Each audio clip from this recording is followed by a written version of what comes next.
Hello, সবাই কেমন আছো? আমি চলে এসেছি আজকে একটা রেসিপি নিয়ে। মুসুর ডাল সেদ্ধ।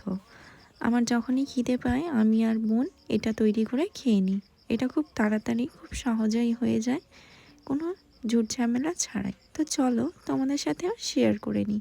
এখানে আমি কিছুটা ডাল নিয়ে নিয়েছি, যতটা পরিমাণ, তারপর একটু কিছুক্ষণ ভিজিয়ে রেখে, তোমরা না ভেজালেও পারো, আমি তো ভেজাই না, তবুও বলছি যারা মনে করছো যে একটু ভিজিয়ে নেবে, আগে থেকে একটুখানি আধা ঘন্টা মতো ভিজিয়ে রাখতে পারো।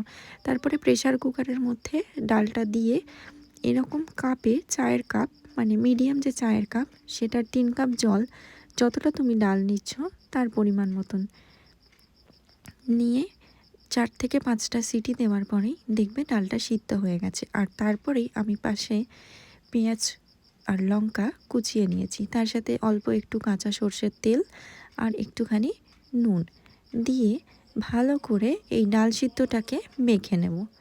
ব্যাস, এভাবেই রেডি ডাল সিদ্ধ। এটা খেতে খুব টেস্টি এবং হেলথের জন্য খুবই ভালো। আমি তো খাই, আর তোমরাও জানিও কেমন হয়েছে এই রেসিপিটা।